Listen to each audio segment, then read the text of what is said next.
Oh, okay. I didn't know about that. But I didn't either. all that kind of stuff was going on. All that kind of stuff was going on. Yeah, so there were so many women also. I was just blessed with favor. And I would pray and ask for it all the time, and God did that for me. So there were so many people that came. So some of the women, of course, I was watching Rosetta Thorpe, Mahalia Jackson was extremely influential just in, that's who you listened to back in the day. But something started happening too that I noticed, this kind of crossover thing where you had people like Aretha Franklin with Amazing Grace, and one of the other big things, and Sam Cooke, of course. But then you had coming to our little church in San Mateo, the Clara Ward singers would come to our little church, and I was like, whoa, what is this? Because they actually, people tell me that the Supremes and people like that were actually dressing a lot like them. They'd have 2 and 3 wigs on their head, you know, and they were all glamorous, draped in all these gowns and things. And I sat there as a little girl, and I was like, oh my gosh. And I remember they sang a song, and I was a little girl, I don't remember how, a little bit, it just touched me so much I started crying. And I asked my mother, why are you, I said, Mommy, why am I crying? She says, oh, that's the Holy Spirit. You got happy. And so I'm like, oh, I got happy. I like this music because it makes you get happy. And so I was in the Bay Area, of course. So I was there with not only Sly Stone and all the others from that era, but I had heard the Hawkins singer, honey. And I was never the same with Tremaine Hawkins. Now, I'm getting goosebumps about it. Tremaine Hawkins was important to me for a couple of reasons. Not only was she a great singer and so anointed, but her skin color did everything for me. This was a gorgeous ebony Lupita Nyong'o chocolate woman who was impeccably dressed at all times and coiffed. And I remember sitting there staring at her. And later, we worked together so many times. I worked with her at A&M, and of course she came on my label as well. But Tremaine, I had never seen anything so beautiful in my life. You know, and so that just, you know, everything about the way she carried herself and all of that, I was just absolutely mesmerized. And of course, I talked about Dr. Mattie Moss Clark and working with the Clark sisters, but Dr. Mattie Moss Clark was important to me because she was no chaser. Just cut it down, and she was like, baby, you got to handle yourself like this because these are all men. And if you want them to respect you, you have to handle yourself like this. And you have to handle yourself like that. And you have to speak like this. And be careful about this and that. I'd sit on the phone and talk to her for hours. I don't think a lot of people are aware of that, but yeah. So she was incredibly important. Sandra Crouch was very important. We became friends, but I learned a lot about music, musicality. That woman was brilliant with music. She had songs like I Can't Stop Praising Him and a lot of things, and she worked so much with Andre. So I worked a lot with Andre and Sandra Crouch, but Sandra was my friend, my girl, and kind of really helped me pave the way in that way as well. You all were at Light Records at the time. I was at Light. And who did you work with at Light? Building these films. You were instrumental in building up so many artists' careers before you launched Gospo Centric. Yes, I worked with a lot of, so people just think, oh, she just lucked up and she got Kirk Franklin and she did this and that.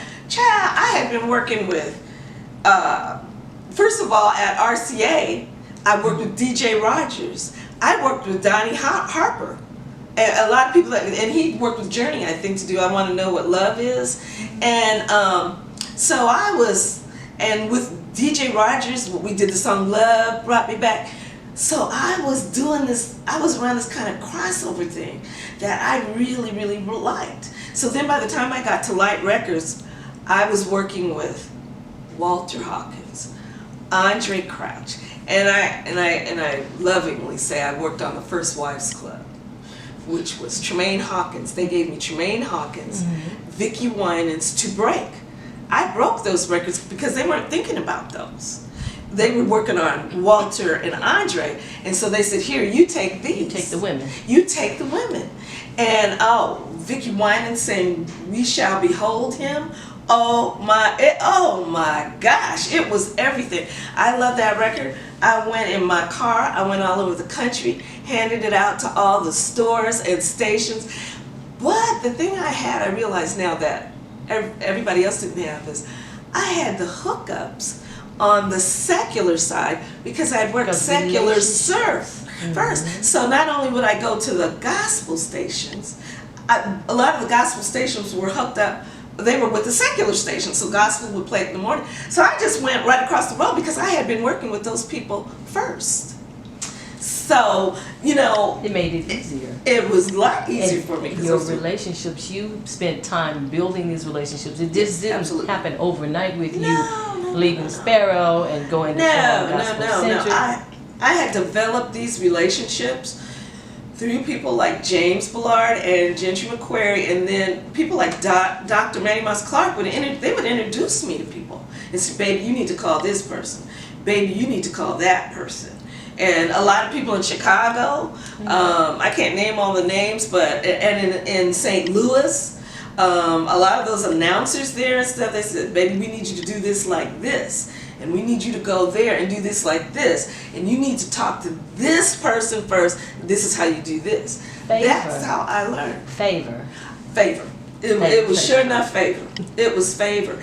And then, I knew a lot of celebrities. I had also, in college, worked on a movie called Adios Amigos with Richard Pryor. And I became the script girl on that.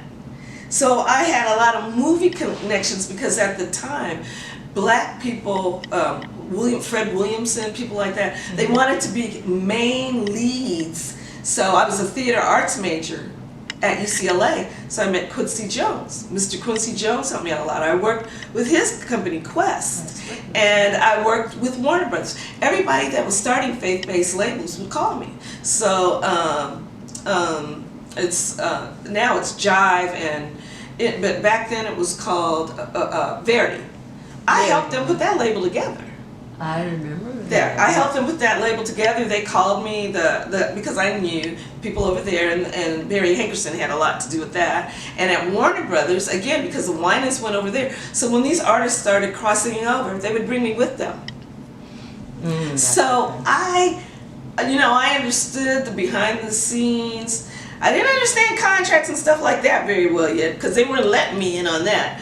But a lot of the things in terms of marketing and promotion, I was there. I was working with I worked with Universal, at 80 Washington and people like that. I was working with all these people at all these companies, And so when you decided to start your own label, you had this wealth of relationships and knowledge to go along with it. That's right. That took you to Gospo Centric with your father. Yeah, my dad, who passed a few weeks ago.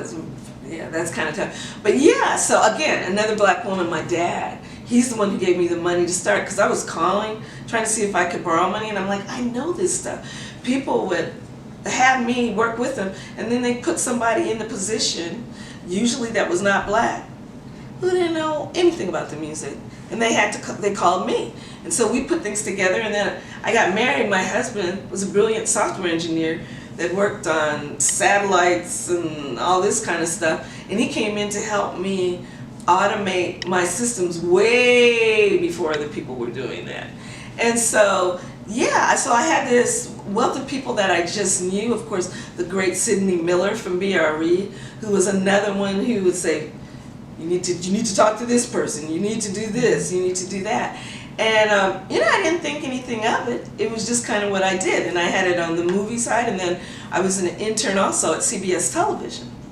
So I had the television side with a guy named Victor Webb, and so I did television, I did radio. I was an intern in LA for KGFJ, and I worked with the great Lee Bailey. and Don Mack. And so I just was doing all this stuff. And mind you, before that I was doing all this work for free. My dad told me, he says, Vicki, if you have to mop floors, don't ever say, I'm too good to do that. He says, because that mopping floors will lead to you getting in the room.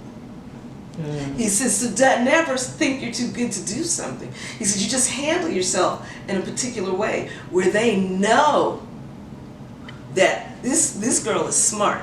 She can do more than that without being overly pushy and all that. And that's what I do. So it's just like, just get me in the door. Get you in the door. I will be your gopher. I can get your coffee. And I'm going to get that coffee for you so well, and you're going to see me on the side writing scripts or doing whatever and say, what you doing, girl?